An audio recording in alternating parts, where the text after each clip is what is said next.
What's up, everybody? Welcome back to another episode of Your Story. We're excited that we're in McMinnville, right? McMinnville, Oregon right now, just about an hour south of Portland, here with the Lees. So we have Chris and Lesilee.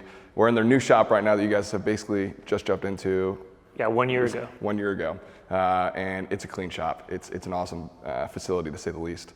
As always, our drink of choice today is the 24. So this is the bottle of wine by the Adobe Road, and this speaks a lot to basically your journey, which we're going to share over your story. But Michael and the Avens crew thought that this would be perfect for you guys.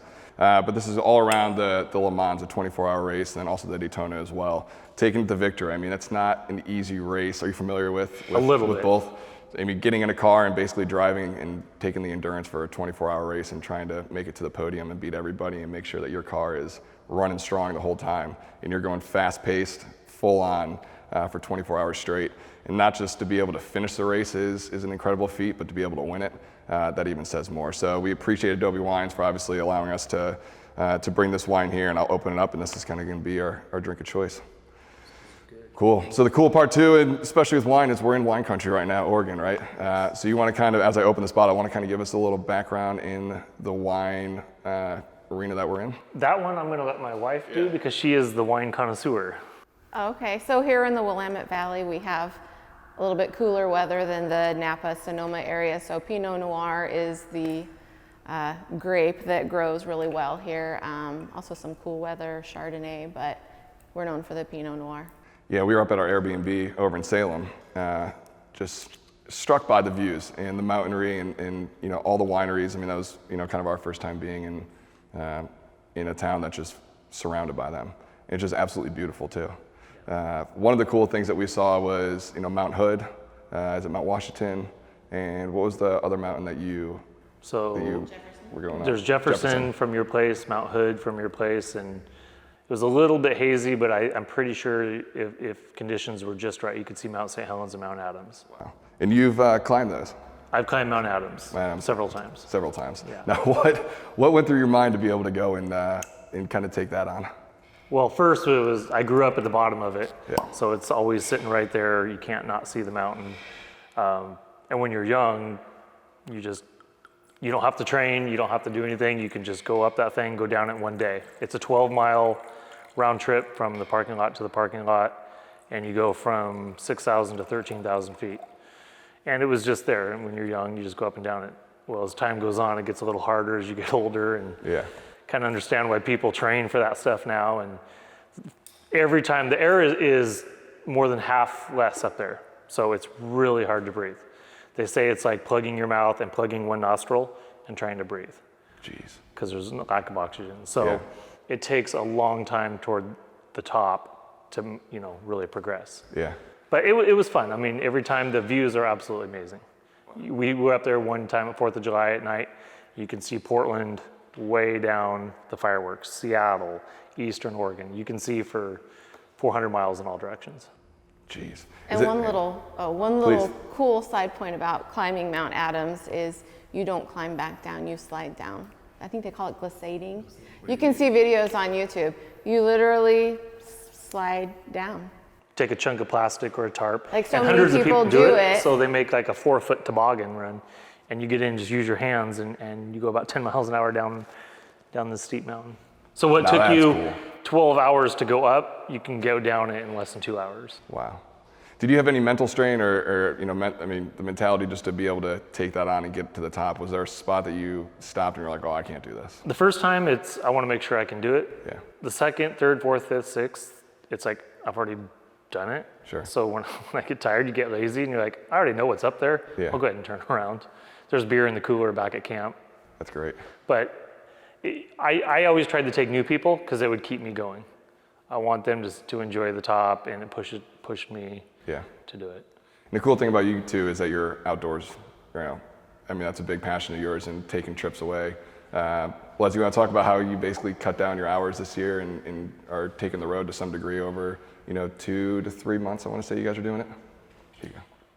Yeah. I used to work a little bit more, and then earlier this year I cut back. At my other job, I can help Chris a little bit more here at the shop. helping them with the office work and just having a little more flexibility to do the things that we like to do. That's great. And talk about your RVing too, how you guys are taking that out.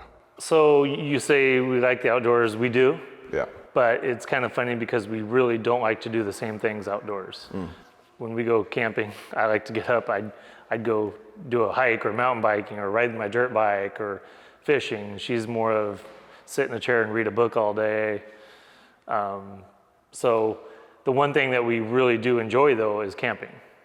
So we bought a travel trailer and I have a truck and we have a little dog and we just throw all our stuff in there. And we usually go up to where Mount Adams is and camp because my parents still live there.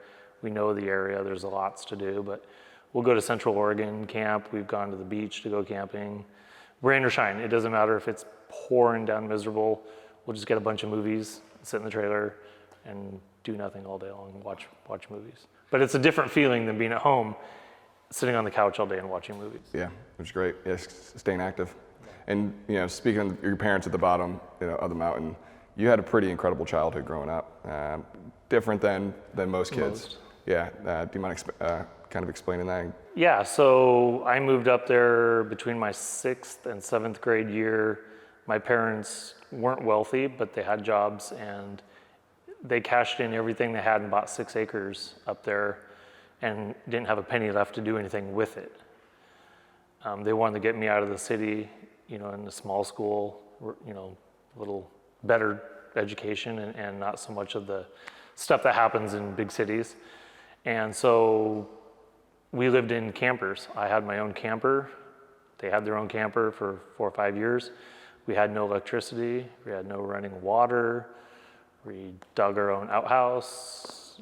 We had to go get water from the neighbors and truck it back in 5-gallon jugs and generators at night when it was cold. But when you're young, to me it was just camping. I didn't appreciate why they were doing what they were doing. I always thought we should have a house, everybody else did, but looking back and being their age now, I understand why they did that, because they wanted to stay out of debt. But it was, we were always camping, always had a campfire, Yeah. Once in a while you have to go out and dig a new outhouse hole. Wow. But yeah, it was fun. The kids didn't care. I graduated with 9 people in my class. So it was a very small community, no stoplights. Nobody cared. Yeah. And what are some things that you learned, obviously living like that for the amount of years you have, to kind of where you're at now? And I would say one of the biggest things I've learned is be appreciative of what you have, because there's always people that have way less than you or a lot less than you. No matter where you think you're at, no matter what you drive, where you live, there's always people that would give anything to have what you have. So safe to say you're not materialistic. No, not to say I don't want that. Yeah. But it's not, to me, it's not, I would rather spend time with my family and take a week off. I've got a wonderful crew at the shop that I'm now starting to be able to, I can leave a little more often. It's really hard. Sure.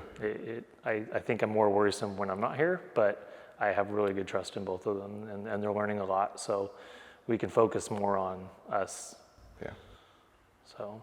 And Leslie, you coming from Portland, the city girl, coming to marry a man from the bottom of a mountain. Yeah.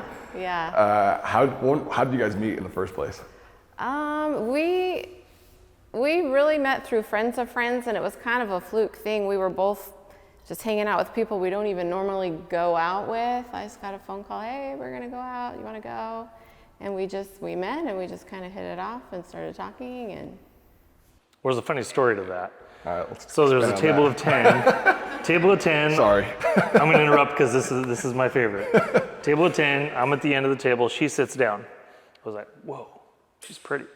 Well, I got up and left. Like the second she sat down, I was like, excuse me. And she thought I was like a jerk. Were you nervous? Yeah, I was nervous. I'm like, whoa, she's pretty. I don't know I have to think this all out before I just start talking.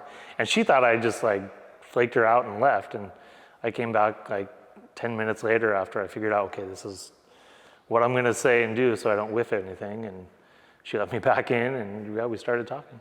Wow. And now look at you guys many years later. That's great. Did your lifestyle change a little bit going from Portland? Was it something that you were accustomed to or something that you wanted to do, or is it kind of something you fell into?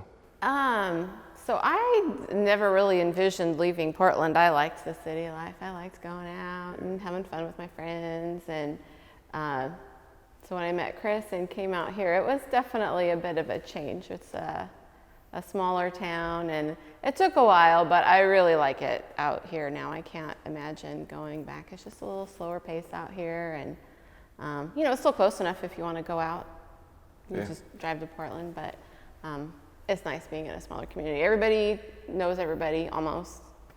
Everywhere you go, we run into people and start talking and chatting. And yeah.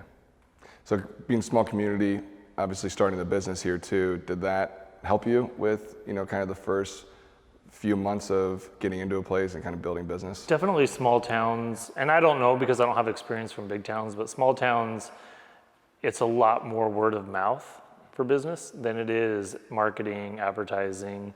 I used to do the full page phone book ads, before the other social media was out there, drop tons of money and trying to be the biggest. You want to be bigger than all the other detail shops in the phone book. And I've learned now, having done it 20 years in this town, it's all word of mouth. If I was to tell somebody to start a detail shop, I would tell them not to hardly spend a penny in advertising. And it's so easy to do. Everybody wants your money. But if you do a good job and do it right, and you just ask people, hey, will you tell your friends? They're going to do it. Even if you make a mistake and you have to fix the car twice, 3 times, and you're upside down in it, tons of money. You make it right and they're happy. There's no other way, I think, that you're going to get the most bang for your buck. Yeah, it goes a long way, to say the least. Have you seen clients out at restaurants or whatnot, and they walk up to you? all the time. She gets mad wherever we go because somebody will walk. Well, and she, in her profession, she has patients every hour. Oh, yeah. So she knows a ton of people, and every time we go somewhere, are you the car cleaner? And I'm guilty of it too. I'm like, you own a black Chevy truck? Yeah. Yeah. Oh, yeah. But it works, because then they're like, okay, well, I need to call you. And then you get a call from them. Same with small towns. Everywhere we go, we wear these shirts everywhere, out to dinner, and you know, it's huge. You walk into Lowe's and you got a line of 15 people behind you. Yeah. You just stand just right, and that's all they can see. So, and it's free. Leslie's like, yeah, that's right. So you went from doing full page ads to basically just repping your brand all the time. Now when you travel as well, you're wearing the brand, going to, basically SEMA, MTE. Yeah. Yeah. Yeah. Now, has that helped you? Do you believe that's helped you more than, because advertising, I think, is one of the hardest things for a business owner, especially in the detailing world, to understand. Because you could go and, boost a post on Facebook, or you can go and run a page, in your local paper, run, a television commercial, whatever it might be. What has worked best for you that you've seen? I would still have to say probably word of mouth. Yeah. There's other detail shops in this county that focus on the quantity, making a lot of money and getting things out the door, and just production, just shuffle them in and out quick. And I've never been like that. I'm very slow, and when I do it myself, I'm very slow, but it's done right the first time. Customer will not leave the car or will not leave the shop until they're 100% happy. I do not deliver cars. I do not pick up cars, because they have to see it in here with the lights, show them everything. And I make my detail shop an experience from the time they call or walk in the door to the time it's gone. The candy I was handing out to you guys, they get a handwritten thank you note in each car with 4 or 5 pieces of candy in the car. Just thank you. If you're 100% happy, please write a Google review. Yeah. Wow, that's great. We do the same thing. We, box of chocolates, little 4 squares, and that's changed everything. And people, if we forget to put it in the car for some reason, or if we ran out of them, people are always like, where's my chocolates? And I'm like, how the hell do you know about that? It's your first time here. Other people, that's like, I feel like sometimes they come in specifically for that $3 box of chocolate that we put in there. But that kind of just... It's the experience. It's the experience. Yep, it's the experience. And we share the same, you're able to have an experience with them and kind of their customer service. plays a lot with obviously your vision and your values as well for what you're providing to your clients. Right. What else are you doing on top of the chocolates or the piece of candy? As far as the experience aspect, customers really like it when you have their car in here and or out front underneath the sign and you take pictures. Sometimes we'll do, when they get dirty cars and they do half of a seat diagonally, if they're really bad, we put a piece of tape down. They'll steam clean, shampoo half of that seat, make it look brand new, pull the tape off, they can see a massive difference. You send those to the customers. Because a lot of times people don't realize how bad their cars are unless you do a 50-50 shot. Same with hoods, tape off a square, buff it, polish it, make it look perfect, take the tape off, they see everything else. It's easier for them sometimes when they see that to understand why you're charging what you're charging. Sure. Yeah, we were talking about it earlier with the Flex Polisher, that the cordless one that they just came out with, right, and utilizing that for the sale too. But again, the experience of bringing it out, and do you feel like a lot of people are knowledgeable on what you do, or is it more so you got to educate them? Ever since ceramic coatings came out, there's a lot more YouTube detailers. I saw it on YouTube. This F11 ceramic spray is amazing. It's the greatest thing. It's $19. Why are you charging me $1,800? So a lot of people think they see something on some guy, using the Rupes or Flex on YouTube. Oh, I know how to do it.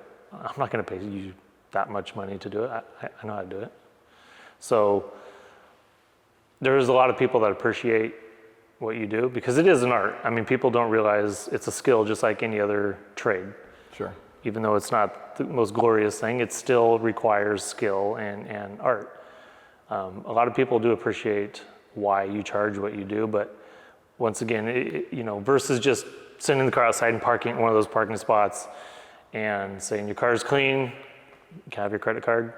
They walk in, they see the employees working, they see them with the machines running, they see all the chemicals and products and the lights and whatnot.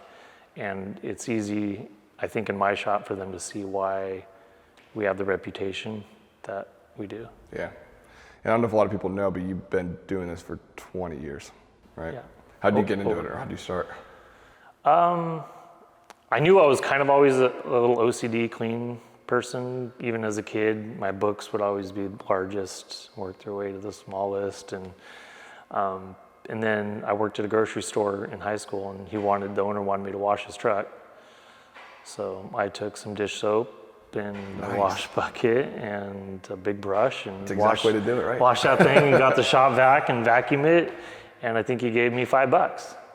I was like, oh, that was cool. That was easy. That was an hour. I mean, in high school, you'll take anything. But I didn't go to college or anything. And when I moved down here, my first job didn't pan out after a year. And I tried mobile detailing because, in all honesty, I knew people pay cash.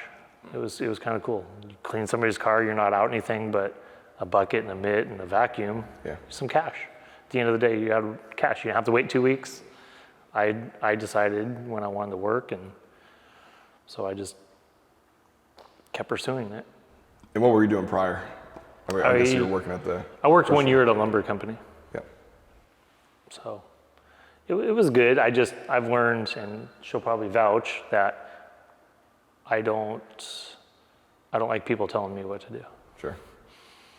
I could if I have to, but I have a hard time being an employee. Yeah. Drink your wine. Okay. No, that's completely understandable too. And if you're OCD and you're a detailer, it's going to set the bar really high. Sure. You're going to spend way too much time on a car, but you're automatically going to have an edge on a lot of people that are just doing it for money. Yeah. Yeah, absolutely. And Lesilee, being, I guess a business owner's wife and now part of it, how has that been? It's been a journey for sure. It's definitely evolved into a lot more than I ever thought it would be. At first it was just like, yeah, I'll help you out with the stuff that you need help with. But then as, the business grew, more, admin, more book work, more this, more that. So it's been a journey for sure. There's definitely been growing pains the last year. I mean, you're a business owner. When when you add one employee, your first employee or 3 of them, it changes everything. And people don't realize how much work it is to have an employee. Yeah. The pay plus the workman's comp plus the extra insurance plus the, I mean, people just don't realize. And so that added the amount of paperwork that's involved for an employee is, I just couldn't do everything myself. Sure. Yeah, take a $10 an hour and it turns into 15 really quick. Yeah. Right, and then once you do the math behind it, you realize. Yeah.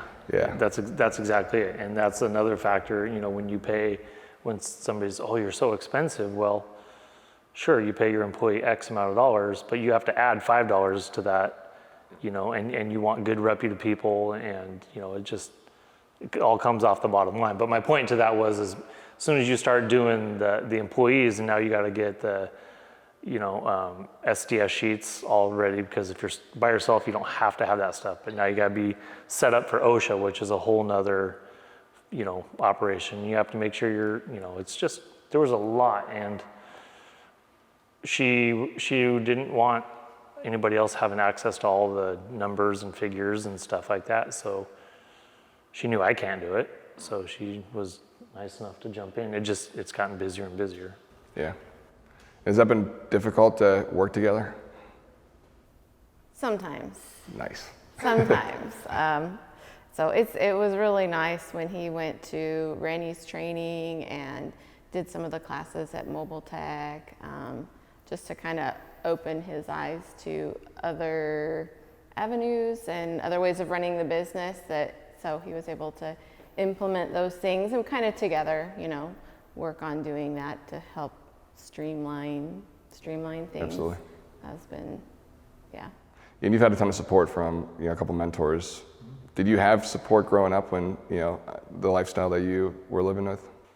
As far as from family? Or? Yeah, family, surrounding being in a small, a class of 9, it's... Yeah, I mean, I was never made fun of because I didn't have any of that stuff. They thought it was cool. They wanted to come over and... I think it's cool. Yeah. Where do you take those outdoor showers at? Yeah. Well, right there. Go stand behind those boards. You know what I mean? It was, I was really thankful. I had good parents, good community. We didn't have drugs. We didn't have gangs. We didn't have, we didn't have a lot of that stuff. And so I think it makes you be a better person. Sure. And your parents going and buying a 6-acre plot and basically paying, cash for it and then not having the dollar to build the house. Did you kind of take some lessons from that into life? I understand the debt-free part. I mean, anybody can put on a show and buy Ferraris and $500,000 houses and tons of clothes and vacations and max out their whole life and live paycheck to paycheck and have that stress. And then the first hiccup, they fail. So I've always tried to, not ever want to feel that way.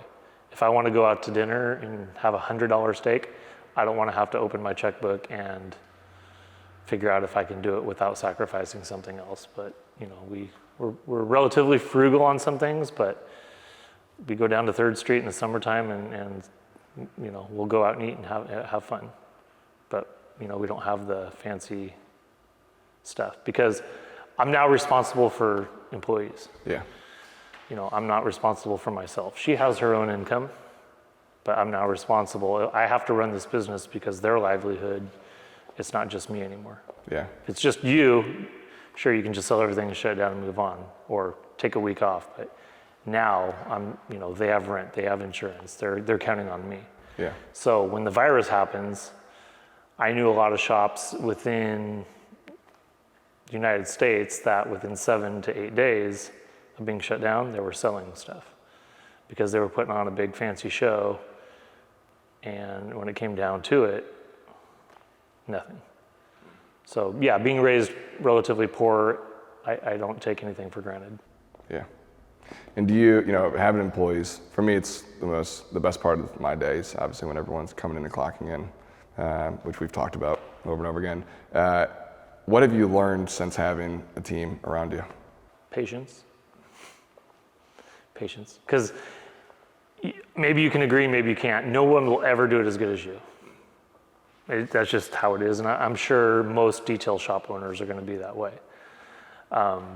And I have to remember that they haven't been doing it 20 years. And if something gets missed or overlooked, I have to remember, or it didn't come out, but I know it will. I have to remember that, you know, they don't have the 20 years experience, or maybe I didn't show them properly.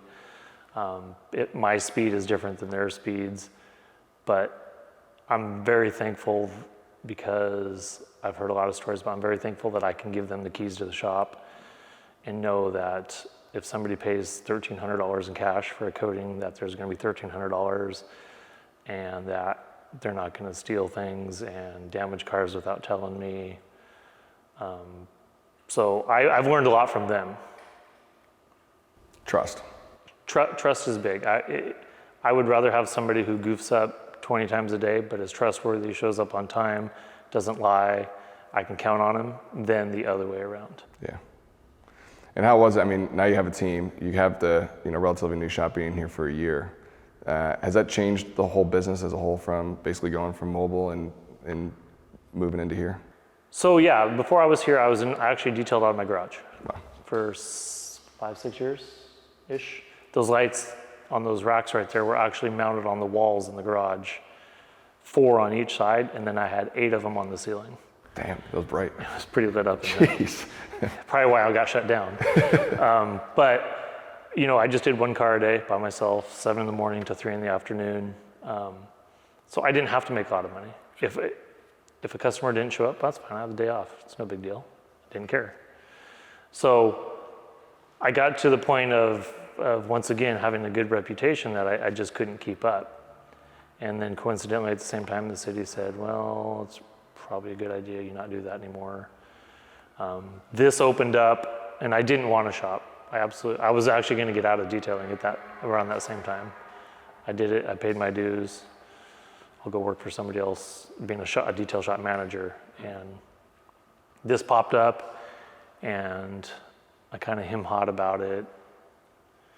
And we went somewhere for a week. We went camping for a week, and I just said, I just want a week to figure it out. I'll know it by the end of the week camping.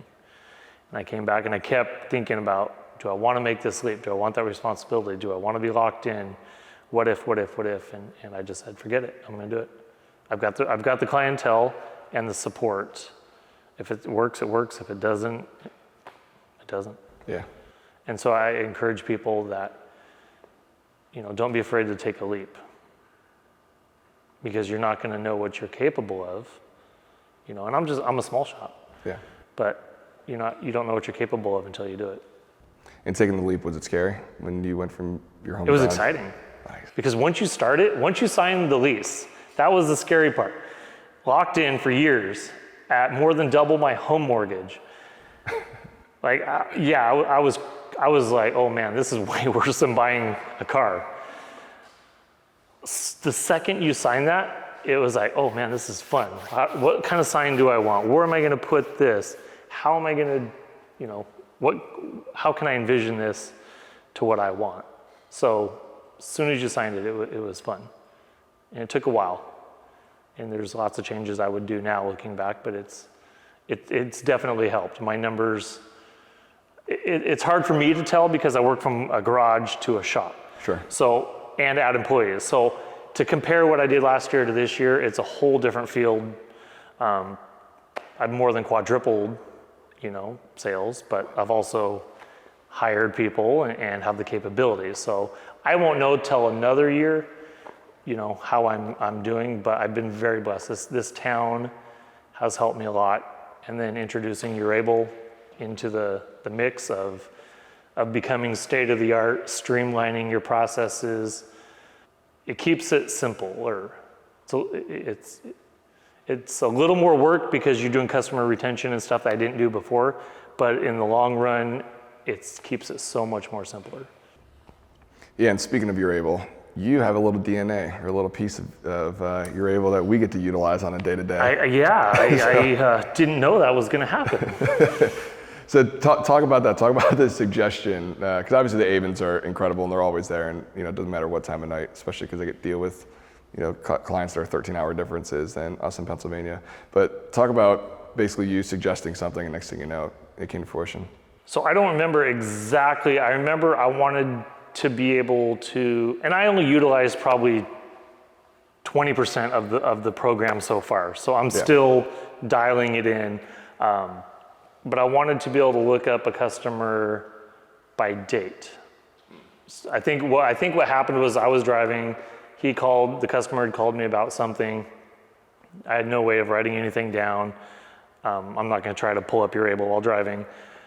But I was like, well, what day did you do it? You know, because I wasn't going to remember his first, last name, the phone number, nothing. Well, what did you do it? Oh, I did it last Tuesday. Okay. As soon as I get to where I'm going, I'll look it up. Well, I wasn't able to. And I was like, well, I want to be able to find it. And I think I just called Chris. Or I don't know if it was you and I just assumed because I don't utilize a lot of it yet, that it was there, I just couldn't find it. So I'm like, hey, how do I do this? And they were like, oh,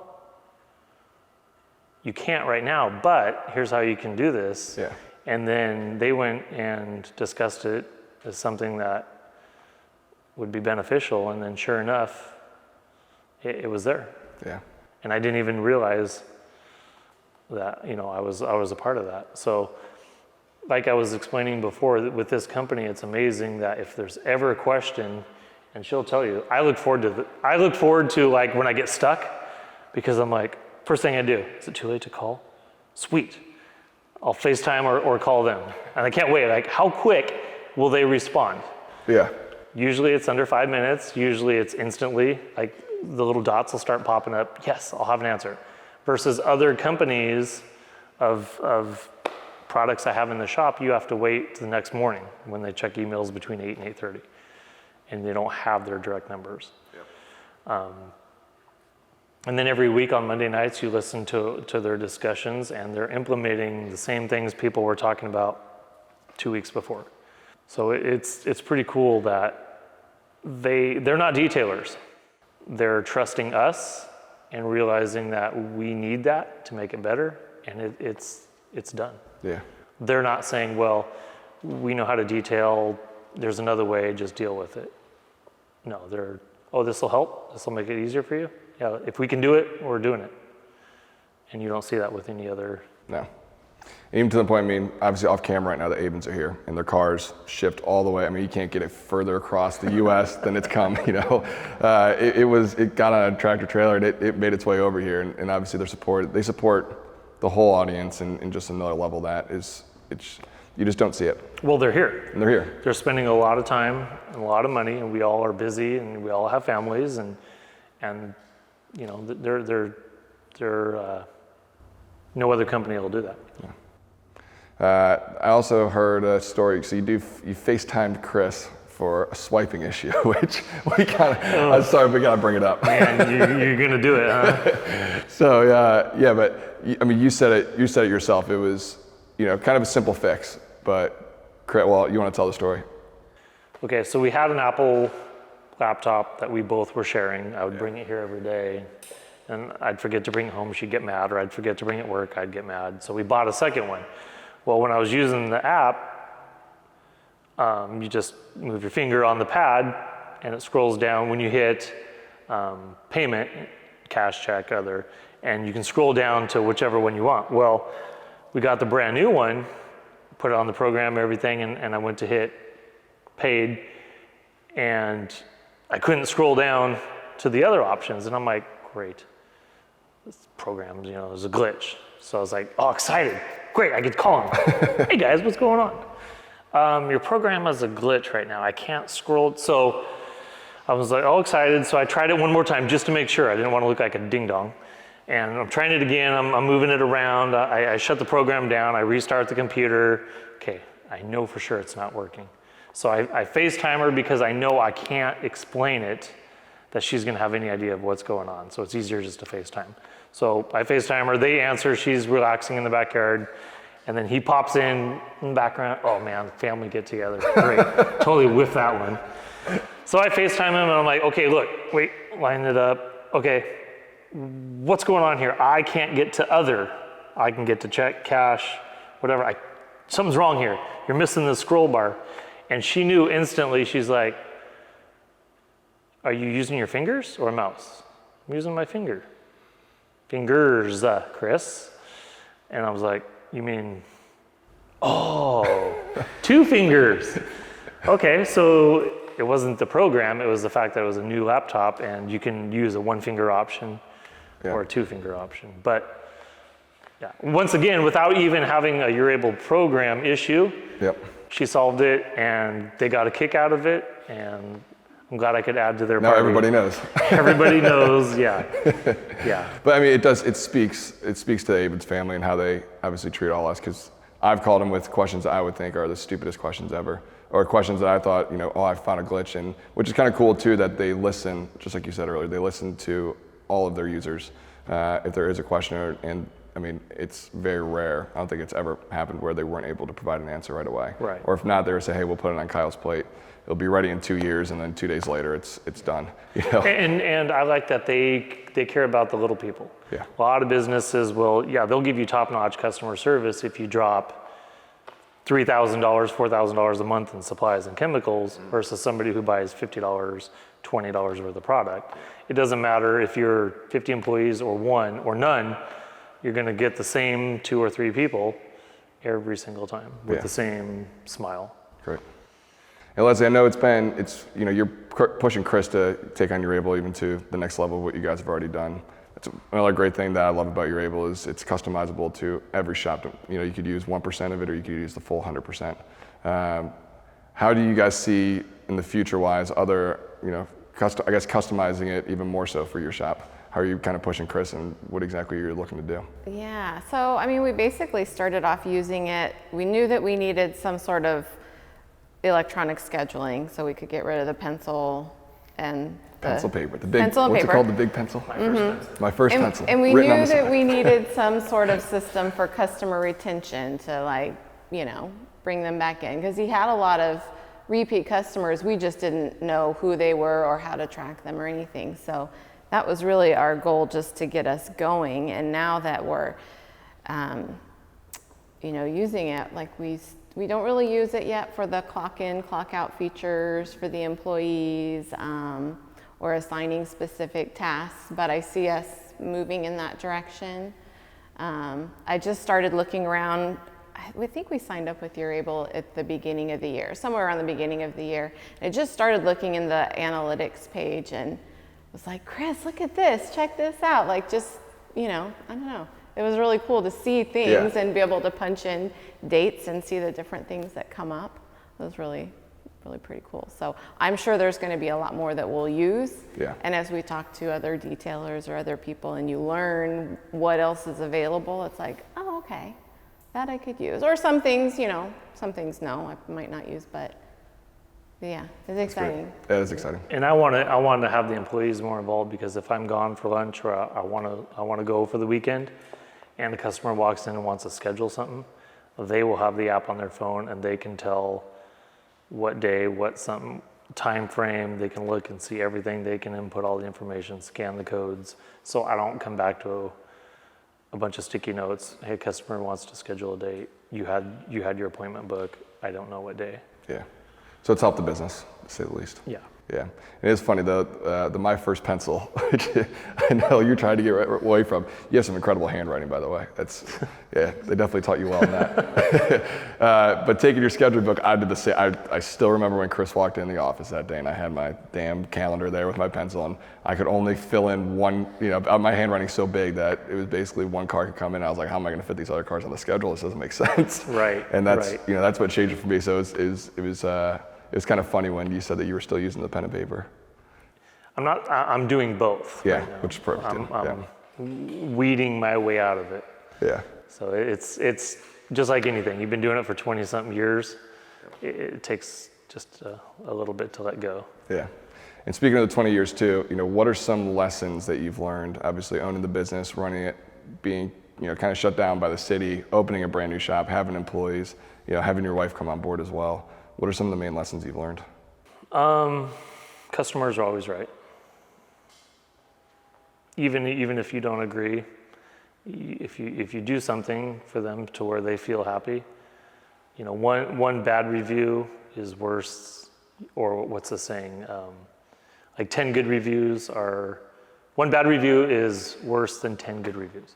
I mean, it's, and just be nice to people, treat those customers. I mean, there's been, my employees will vouch, I've tried to come in here and work, and I'll get a car ready to go, I grab the polisher, the second I put the compound on the pad and hit it, ding dong, I'm trying to work, you be patient, these people are supporting us, and just treat people the way you want to be treated. Be patient with your employees. You want them to, they take care of you. So you have to remember to take care of them and be involved in the community. Well, there's one question we had to ask on every Your Story, and it's what's next for you guys. You've had your story up to date, and kind of what's the next transition that you're going to be moving forward with to really grow this business and grow your relationship and keep doing what you're doing. So for me personally, I don't necessarily want to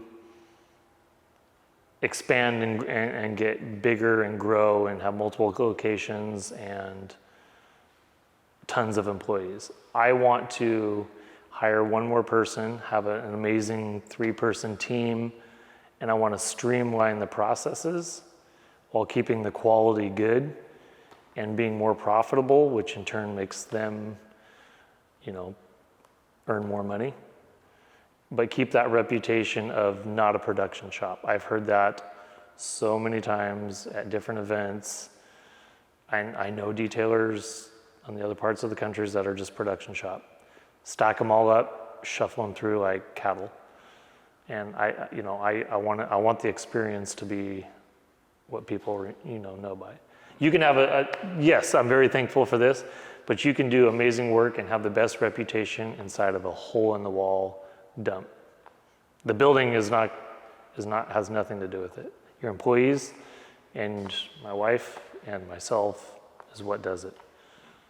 I'm just thankful that I have this, but the programs itself is one of the big things that's going to streamline the processes.